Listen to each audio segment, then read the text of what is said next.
ہمارے بچوں نے فوج کی یونیفارم دیکھ کے گاڑی کے اوپر روڑے مارنے شروع کر دیے. نہ صرف لاہور میں، مختلف کئی شہروں کے اندر فوجی نشانیوں کو، ان کے مجسموں کو، ان کی یادگاروں کو توڑ پھوڑ کا شکار کیا گیا، نظر آتش کیا گیا.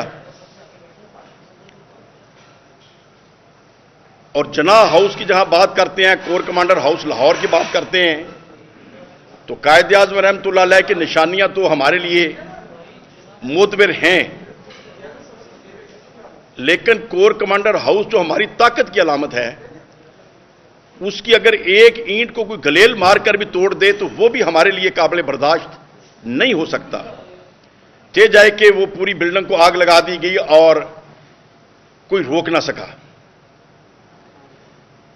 آخر اس کا تجزیہ کرنا پڑے گا کہ ایسا ماحول کیوں بن گیا. صحافیوں کے ساتھ جو زیادتیاں کی گئیں جو قابل مذمت ہیں، عام شہریوں کی جو گرفتاریاں ہو رہی ہیں قابل مذمت ہیں، جنہوں نے جرم کیا ان کو تو معافی نہیں ہونی چاہیے. لیکن یہ ماحول بن کیسے گیا؟ عدم اعتماد ہوئی پاکستان تحریک انصاف کی گورنمنٹ کے خلاف.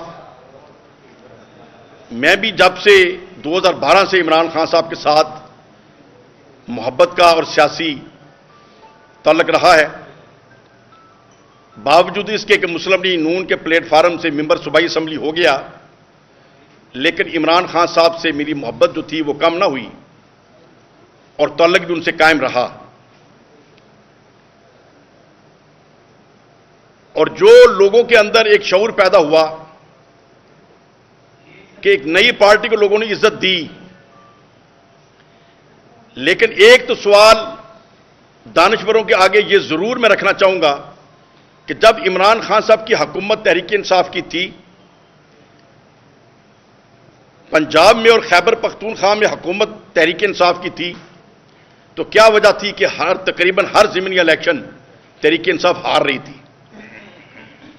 جب ہر الیکشن ہار رہے تھے، یہ اٹ سیلف ایک سوالیہ نشان ہے کہ آخر کون سی ناکامیاں تھیں اور کون سی ایسی چیزیں تھیں کہ پبلک مایوس تھی اور خان صاحب رائے عامہ کو مزید نہ بڑھا سکے یا جو تھی اس کو قائم نہ رکھ سکے.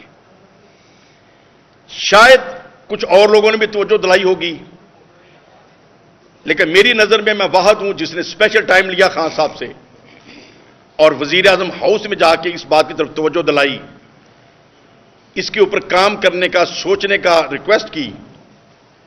خان صاحب نے میرے سامنے وزیر اعظم ہاؤس میں اپنے ایک ذمہ دار کی ڈیوٹی لگائی کہ شرکپوری صاحب سے ٹائم بناؤ اور اس چیز کو ڈریس کرو.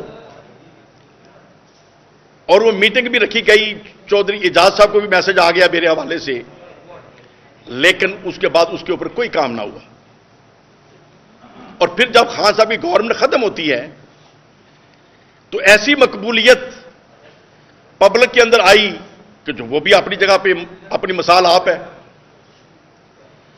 لیکن جو عدم اعتماد ہوئی، جن دنوں میں بہت زیادہ قریب تھا عثمان بزدار صاحب کے بھی اور عمران خان صاحب کے بھی، اور جب بھی کبھی میں نے خان صاحب سے ٹائم مانگا پرائم منسٹر ہاؤس کے اندر، 10-15 دن کے اندر اندر مجھے کال آ جاتی تھی اور کوئی نہ کوئی ایشو جو میرے مائنڈ میں ہوتا تھا میں گزارش کر چھوڑتا تھا. لیکن جب عدم اعتماد ہو گئی، اس دوران بھی میں ان ٹچ رہا اور ذاتی طور پہ خان صاحب کو میں نے لاہور میں کہا کہ سر مرکز کے حالات بھی کمزور ہو رہے ہیں اور صوبے کے بھی کنٹرول سے باہر ہو رہے ہیں. زرداری صاحب جو کر رہے ہیں، شہباز شریف صاحب جو کر رہے ہیں، ان کا تو حق ہے، لیکن ہمارا حق ہے کہ ہم اپنے ساتھیوں کو اکٹھا کریں اور علیم خان صاحب کو راضی کرنا چاہیے، جہانگیر ترین صاحب کو راضی کرنا چاہیے. تو خان صاحب نے فرمایا کہ نہیں وہ تو کہتے ہیں مجھے چیف منسٹر بنا دیں. میں نے کہا سر وہ ان کی ایک الگ خواہش ہو سکتی ہے، لیکن عثمان بزدار صاحب ڈیوٹی لگائیں، میں ساتھ چلتا ہوں، میاں اسلم اقبال چلیں ساتھ، محمود رشید صاحب چلیں، ہم گھر جا کے منا لیں گے، اپنی طاقت تو اکٹھی کریں. لیکن خان صاحب نے اس کے اوپر کوئی رسپانس نہ دیا. بعد میں چیف منسٹر صاحب کے پیچھے پڑا رہا, 2-3 دفعہ توجہ دلائی کہ خان صاحب کو آپ کے سامنے میں نے کہا, انہوں نے اس کے اوپر لائٹ لیا ہے, لیکن یہ شدید بحران آ رہا ہے, ہمیں سمیٹنا چاہیے. کہنے لگے ہاں بات آپ ٹھیک کہہ رہے ہیں, تو کب چلیں؟ میں نے کہا جی میں تو ویلا آدمی ہوں, آپ ٹائم بنائیں, آپ مصروف ترین آدمی ہیں. تو علیم خان صاحب کے گھر جانا چاہیے, جہانگیر ترین کے پاس جانا چاہیے, باقی لوگوں کے پاس جانا چاہیے. تو ساتھ کس کو لے کے چلیں؟ میں کہ جی آپ پلان کر لیں, 2-3 منسٹر ساتھ لے لیں. لیکن بزدار صاحب بھی ٹائم نہ نکال سکے. اور پھر جب میں نے ریسرچ کی, جب عدم اعتماد ہو گئی اور بزدار صاحب بھی فارغ ہو گئے, تو جتنے بندے خلاف گئے, مجھے ایک بندہ ایسا نہیں ملا کہ جس کو کوئی منانے گیا ہو. تو جب کسی کو منانے نہیں گئے, کسی کو ریکویسٹ ہی نہیں کی, تو پھر اس کے اوپر بعد فوج کے اوپر ملبہ ڈال دینا اور امریکہ کے لیٹر کے اوپر ملبہ ڈال دینا, یہ سراسر زیادتی تھی. میں اس بات کو اسی دن سے تنقید کرتا رہا اپنے دوستوں میں, سینئرز کے پاس بھی, اور چیف منسٹر صاحب کا عثمان بزدار صاحب کے سامنے بھی, کہ جناب یہ نلائکیاں تو ہماری اپنی تھی, فوج پہ کیوں ڈال رہی ہیں؟ لیکن ایک ایسا بیانیہ بنا لیا گیا کہ یہ جو نیوٹرل ہوتے ہیں, یہ جو میر جعفر میر صادق ہوتے ہیں, کہ ایک ایک بچے کے مائنڈ میں آ گیا کہ شاید یہ لوگ جو ہیں یونیفارم میں وطن دشمن ہیں. حالانکہ تحریک انصاف کی اپنی نلائکی تھی کہ انہوں نے تحریک عدم اعتماد کو روک نہیں سکے. اس کے اوپر اسد عمر صاحب سے میری بات ہوئی, میں نے کہا جب عدم اعتماد ہوئی تو کوئی آپ لوگ منانے نہیں گئے؟ تو نہیں, شرک صاحب جو ناراض ہو گئے اس کو منانا کیا؟ بھئی حد ہوگی, یہ پولیٹکس ہے. نلائکی آپ کی اپنی اور ڈھالتے ملٹری کے اوپر پہ ہیں. اب یہ امید ہی نہیں تھی کہ یہاں تک بات چلی جائے گی. میں نے مہینہ پہلے ہی حالات کے مطابق جب دیکھا کہ خان صاحب نے جو سٹیپ غلط لیے ہیں, جو ان کی ریاست مدینہ کے نعرے تھے, جو ان کے نبی پاک کی سنت کے اوپر چلنے کی باتیں تھیں, اگر جو میں سمجھتا ہوں دل سے باتیں کرتے تھے, اور کرپشن فری جو ان کی سوچ ہے, عمران خان صاحب کی ذات کے اوپر مجھے آج بھی کوئی شبہ نہیں ہے کہ کرپشن وہ کر سکتے ہیں یا سوچ سکتے ہیں. وہ سب چیزیں محبت کی باعث تھیں. لیکن آپ نے ایک عوام کے اندر ایک ایسا ری ایکشن پیدا کر دیا کہ اگر پاک افواج کی عزت ہم خراب کریں گے تو ہمارا تحفظ کون کرے گا؟ اسی ایشو کے اوپر تو میری نواز شریف صاحب سے بھی علیحدگی ہو گئی اور فاصلہ ہو گیا. اور میں جو بطور پولیٹیکل سائنس کے اسٹوڈنٹ کے سوچ رکھتا ہوں کہ پاک افواج کے اندر وہ بھی ہمارے بہن بھائی ہیں, اگر کسی کی کوئی غلطی بھی ہو, ہمیں بند کمرے میں اصلاح کی کوشش کرنی چاہیے. چوک چوراہے میں اگر ہم اپنی عدالتوں کو بدنام کریں گے, اپنے پاک افواج کو بدنام کریں گے, تو کیا وہ یونیفارم پہن کے جن کو ہم روز برا بلا کہیں گے وہ ہمارا تحفظ کریں گے؟ پھر ہم دشمن کو آپ طاقت دے رہے ہیں. اور اس چیز کا تو سوچا نہیں جا سکتا تھا کہ یہاں تک بات چلی جائے گی جو 9 مئی کو ہو گیا. اور 9 مئی کے بعد جو میری کیفیت رہی ہے, نہ تو خبریں سننے کو جی چاہتا تھا, نہ بات کرنے کو جی چاہتا تھا. ایک طبیعت کے اوپر بوجھ رہا. اور جب میں دوستوں سے باتیں کرتا تھا تو پھر میرے قریبی دوستوں نے یہی کہنا شروع کیا کہ آپ پہلے بھی چیزوں کے اوپر اختلاف رکھتے تھے, تو آپ کو تو پتا ہے خان صاحب مانتے تو بات ہے نہیں, بات سن لیتے عمل نہیں کرتے. اور پھر آج یہ جو حالات ہو گئے ہیں, ہم کس طریقے سے ان کو ڈیفینس کر سکتے ہیں اور ان کا ساتھ دے سکتے ہیں. تو بہرحال میں نے پھر یہ فیصلہ کر لیا کہ ہم خان صاحب کے ساتھ مزید نہیں چل سکتے. اور خان صاحب کو میں نے ذاتی طور پر مہینہ پہلے مشورہ دیا کہ اگر پارٹی کو سنبھالنا ہے تو آپ سائڈ پہ ہو جائیں. اگر آپ 3 4 6 بندے بھی ایسے نہیں بنا سکے جن کے اوپر آپ کو اعتماد ہے, تو پھر اتنے سال آپ نے کیا پولیٹکس کی ہے؟ اور اگر کچھ بندے ہیں تو ان کے اوپر ڈالیں. اور جب آپ کی طبیعت ایسی ہے کہ آپ نہ بات کمپرومائز کرتے ہیں, نہ لچک دکھاتے ہیں, حالانکہ پولیٹکس کے اندر لچک بھی ہونی چاہیے, کمپرومائز بھی کرنا پڑتا ہے. شہباز شریف صاحب لیڈر آف اپوزیشن کے طور پہ گئے, آپ ہاتھ نہیں ملاتے رہے. مجھے اعتراض رہا کہ ٹھیک ہے ان کے اوپر الزامات ہیں, یا ہم سمجھتے ہیں کہ ان کے اندر کوئی خامی ہوئے گی, تو جب ایک اکثریت انہوں نے چنا ہے تو قانون تو انہیں لیڈر آف اپوزیشن کہتا ہے اور آئین انہیں لیڈر آف اپوزیشن کہتا ہے, تو آپ آئینی طور پہ قانونی طور پہ اس کے ساتھ بیٹھے عزت وقار کے ساتھ. لیکن یہ باتیں جب میں اپنے کولیگس سے کرتا تھا تو مجھے کہتے میاں سب چھٹے ہیں، ان باتوں کا کیا فائدہ، تو اسی ایویں لگے رہندی ہو. لیکن بہرحال آج جو ہو گیا اس کے بعد میں سمجھتا ہوں کہ تحریک انصاف کو خود خان صاحب نے بنایا اور خود ہی ختم کر لیا. لیکن میں عوام پاکستان، اپنے نوجوانوں کو، اپنے دوستوں کو یہ میڈیا کے ذریعے یہ سوال چھوڑنا چاہتا ہوں. بات تو شروع ہوئی تھی عدم اعتماد سے کہ یہ عدم اعتماد ان میر جعفروں نے کیا. اس کو شاہ محمود قریشی صاحب بیٹھ جائیں، اسد عمر صاحب بیٹھ جائیں، خود خان صاحب میرے سامنے بیٹھ جائیں، ثابت کر دیں کہ ملٹری کا 1% بھی رول تھا. میں خود وٹنس ہوں، 1% بھی ملٹری کا رول نہیں تھا، نیوٹرل تھے. اور نیوٹرل بھی آپ نے خود انہیں کہا پرائم منسٹر ہاؤس میں کہ سیاسی معاملات میں آپ دخل نہ دیں، ہم سیاست کو بہتر جانتے ہیں، آپ اپنے بارڈر کو سنبھالیں. کیا یہ عمران خان صاحب نے خود چیف آف آرمی اسٹاف کو نہیں کہا؟ جب خود کہا تو انہوں نے ایک پالیسی بنا لی، اس کے بعد آپ سنبھالنے جھکے نہیں تھے تو ساری نلاکی ان کے اوپر ڈال دی اور پبلک کے اندر ایک عجیب ایسی کیفیت پیدا کر دی کہ جس سے ایسے ایسے واقعات ہو گئے کہ آج ہم بالکل شرمندہ بھی ہیں، تکلیف میں بھی ہیں کہ ہم اپنی قوم کو کس طرف لے کے جا رہے ہیں.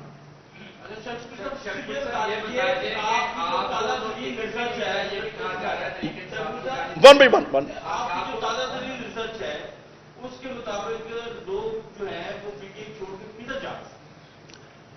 دیکھیں، جیسے میری کیفیت ہے، جب میں نے سمجھا کہ میں خان صاحب کے اس سٹائل کو یا جو کچھ ہو چکا ہے، اختلاف رائے تو پہلے بھی تھا لیکن اس کا کوئی بیڈ امپیکٹ سامنے نہیں آیا تھا ان چیزوں کا. جب ایک بیڈ رزلٹ آ گیا تو نہ ہم اس کا تحفظ کر سکتے ہیں نہ اس کا ڈیفنس کر سکتے ہیں. اور پھر خان صاحب بھی بیک فوٹ کو جانے کو تیار نہیں ہے تو ہم سمجھتے ہیں کہ ہم اپنے آپ کو کنارہ کر سکتے ہیں.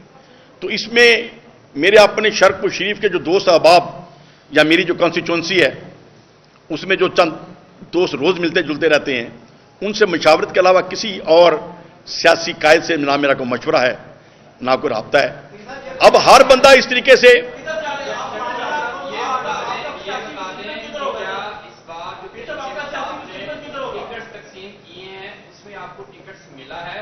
یا نہیں ملا. یہ 9 مئی سے پہلے آپ یہ کہہ رہے ہیں بیٹ جو کچھ بھی تھا آپ نے چھپائے رکھا، سارا کچھ جو کچھ بری چیزیں انتظام کر رہی تھی، پس پردہ بیان یہ بنا رہی تھی، آپ نے چھپائے رکھا. آپ خود کو نہیں سمجھتے کہ آپ بھی ملزم ہیں، آپ بھی شامل ہیں ان لوگوں میں جنہوں نے یہاں تک حالات بنائے ہیں. تو 2 سوال ہیں، ٹکٹ ملا یا نہیں ملا. دوسرا، آپ جو حالات بنے کیا اس میں آپ بھی شامل نہیں ہیں؟ یہاں تک نوبت آ گئی اور پہلے کیوں نے ایکسپوز کیا؟ دیکھیں، جو ایم پی اے کے ٹکٹ کا مسئلہ ہے وہ تو میں امیدوار ہی نہیں تھا. میں نے اسد عمر صاحب کو خود کہہ دیا تھا کہ میں صوبائی اسمبلی کے ان الیکشن میں امیدوار نہیں ہوں. اور لیکن خان صاحب کا میرے سے پرومس تھا کہ پی پی 137 138 139 یہ آپ کے مشورے سے ٹکٹ دیں گے اور جیسے آپ کہیں گے ویسے کریں گے. وہ اگرچہ عین موقع پہ مشورہ بھی نہیں کیا گیا اور اگر ٹکٹیں دی گئیں تو غیر میرٹ سے ہٹ کے دی گئیں. جو بندے میرٹ پہ تھے ان کو اگنور کیا گیا. اور میں نے جب اعتراض بھی کیا، ریویو کی بھی توجہ دلائی اور میڈیا پہ بھی یہ باتیں ہوئیں کہ خان صاحب آپ جب 4 حلقوں کا دھرنا لے کے 90 دن بیٹھے رہے اسلام آباد اور آپ نے کہا 4 حلقے کھول دیں تو شیخو پورے کے بھی یہ 4 حلقے کھول دیں جو ٹکٹیں دی گئی ہیں، آپ کو سمجھ آ جائے گی کہ آپ کے نیچے کرپشن کس حد تک ہو رہی ہے. تو وہ بہرحال میرے توجہ دلانے کے باوجود، میڈیا پہ بات کرنے کے باوجود اس کے اوپر نہ تو کوئی دوبارہ میٹنگ ہوئی اور نہ اس کی کوئی اصلاح کا میسج آیا. نہیں، میں نے تو مانگی نہیں نا، وہ تو میں عرض کر رہا ہوں میں نے تو مانگی نہیں. لیکن جو میرٹ پہ بندے تھے ان کو اگنور کیا گیا، جن کو دی گئیں اگرچہ وہ بھی میرے دوست ہیں، میرے سے محبت والے ہیں، لیکن وہ میرٹ پہ نہیں تھے. اور پھر میرا یہ بھی فیصلہ تھا کہ میں ووٹ ان کو دوں گا اگر ٹکٹ انہی کے پاس رہی. مطلب جو میری 9 مئی سے پہلے کی بات ہے، میری یہ تھی کہ جو ٹکٹ غلط دے دی گئی ہیں لیکن ووٹ میں انہی کو دوں گا. لیکن دوسری جو بات آپ نے کی، ہاں دیکھیں میں نے جیسے پہلے عرض کر دیا کہ میں شروع دن سے جب سے یہ چیزیں ہوئیں اپنے کولیگ ایم پی ایز میں چیف منسٹر دفتر میں ہمارا آنا جانا تھا، وہاں یہ چیز میرا اظہار خیال رہا کہ یہ خان صاحب امریکہ کا جو رٹا لگا رہے ہیں اور جو ملٹری کو گھسیٹ رہے ہیں غلط گھسیٹ رہے ہیں. اور پھر دوست ظاہر چھوٹے چھوٹے آپ نے یہ ضرور بات کرنی ہے، جو ایک سٹائل ہے جیسا ٹھیک ہے لیڈر کو جیسے کہتا سنتے جائیں، میری کم از کم ایسی عادت نہیں رہی.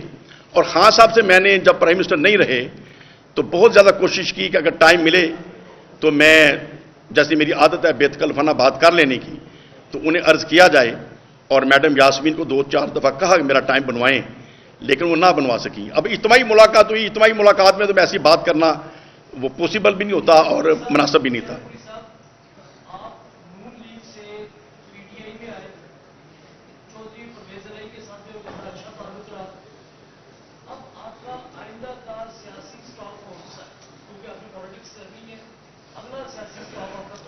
دیکھیں میرا سٹاپ ہے پاکستان اور وہی سٹاپ ہے. میں عرض کرتا ہوں میری جو اوپینین ہے آج سے نہیں ہے. میں سب سے پہلے اس بات کا قائل ہوں کہ ہمیں اپنے ایمان کی فکر کرنی چاہیے، اس کے بعد پاکستان کی فکر کرنی چاہیے. یہ جو سیاسی پارٹیاں ہیں جسٹ ایک ارینجمنٹ ہے کہ ہم کس طریقے سے ملک کی خدمت کر سکتے ہیں، کس گروپ کے ساتھ کر سکتے ہیں. پارٹی کا جو نشہ ہے نا، میں اس کے خلاف ہوں آج سے نہیں، شروع سے ہی، کہ جی میں تو چونکہ مسلم لیگ میں ہوں، میں نے مسلم لیگ ہی رہنا ہے. میں چونکہ تحریک انصاف میں ہی رہنا ہے. بھئی اگر میرا پارٹی لیڈر جسے میں محبت کر رہا ہوں صبح وہ کوئی ایسا نیشنل انٹرسٹ کے خلاف کام کرتا ہے تو جیسے خام صاحب کہتے ہیں ہم کوئی غلام ہیں، تو ہم کوئی غلام ہیں کسی لیڈر کے؟ ہم لیڈر سے محبت کرتے ہیں اصول کے اوپر. اگر لیڈر اصول چھوڑ دے گا ہم کوئی پابند نہیں ہیں.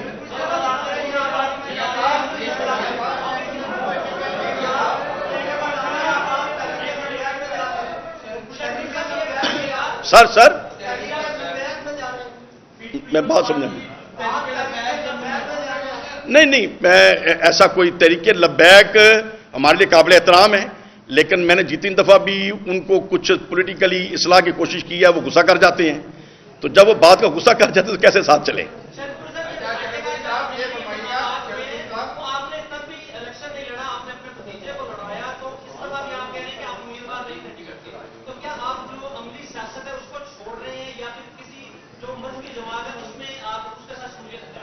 نہیں دیکھیں، پہلی بات تو یہ ہے کہ میرا پلان تھا کہ نیشنل اسمبلی کا الیکشن ہوئے گا تو میں حصہ لوں گا، لیکن دوسری بات یہ ہے کہ اس کے اوپر کوئی میری ضد بھی نہیں ہے. میں بالکل اس کے معاملے میں فلیکسیبلٹی ہے کہ اگر کوئی اور اچھا کینڈیڈیٹ آئے تو میں اس کو سپورٹ کر سکتا ہوں، اور اگر مجھے ذمہ داری دی جائے اپنے علاقے کی طرف سے تو مجھے کوئی جھجک بھی نہیں ہے. اور الیکشن لڑنا حضور شیر ربانی رحمۃ اللہ علیہ کے صدقے میرے لیے اپنے علاقے میں کوئی مشکل نہیں ہے.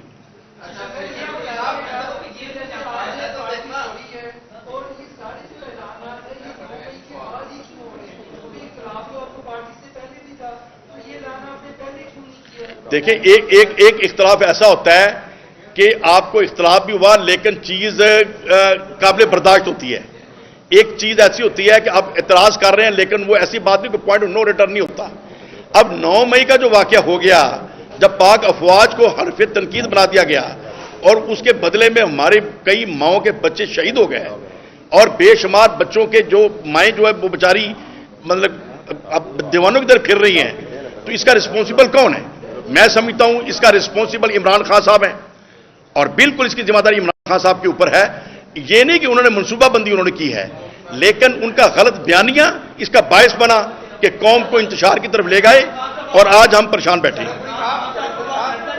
یہ فرمائے آپ نے 2 باتیں کی ہیں.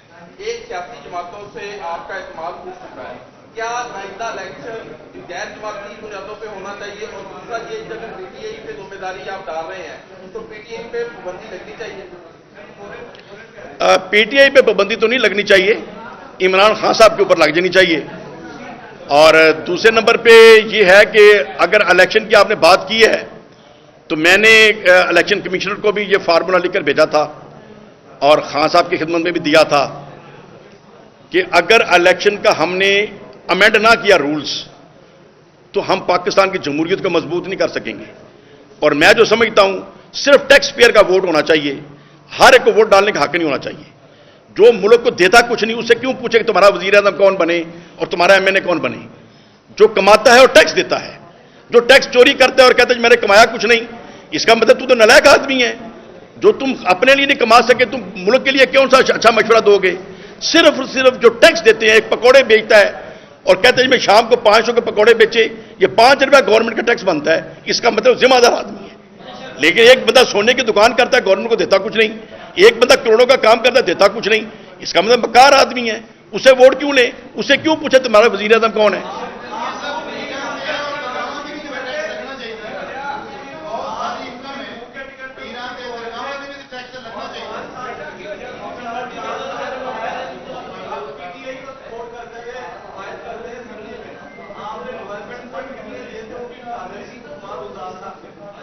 جی عثمان بزدار صاحب نے ایک تو تقریباً 4.25 ارب کا میری ریکویسٹ کے اوپر منصوبہ ہمارے علاقے میں کیا، جو عرصہ دراز سے ٹوٹ پھوٹ کا شکار تھی اور بالکل ہمارے شارکپور کا لاہور کا رابطہ ہی موٹر وے کے علاوہ ختم ہو چکا تھا، اور وہ تو ان کو نے اتنی بڑی مہربانی کی کہ پورا علاقہ خوش ہے، اور اس کے علاوہ بھی کروڑوں روپے اس علاقے میں انہوں نے ڈیولپمنٹ کے لیے دیے، جس سے بے شمار سڑکیں اور بے شمار علاقوں کی اصلاحات ہوئی۔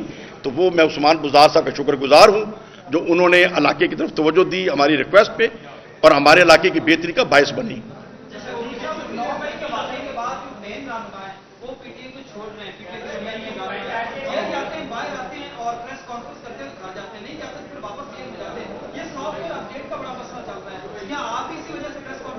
نہیں دیکھیں، میری تو جو پوزیشن ہے وہ آپ کے سامنے ہے، اور شرکپور شریف میں کوئی پکڑ دکڑ ایسی نہیں ہوئی، پورے علاقے میں امن رہا ہے، چونکہ زیادہ پرسکون علاقہ ہے، پرامن علاقہ ہے، اور ہماری پولیس ہماری انتظامیہ میں سمجھتے ہیں کہ یہاں کے لوگ جو ہیں شریف و طبع لوگ ہیں، انتشار میں کبھی حصہ نہیں لیتے۔ میں تو جب تحریک انصاف میں تھا اور خان صاحب نے 90 دن کا دھرنا دیا، ٹیبل کے اوپر واحد میں تھا جس نے مخالفت کی، میں نے کہا آپ کا مطالبہ ٹھیک ہے، دھرنے کے میں حق میں نہیں ہوں۔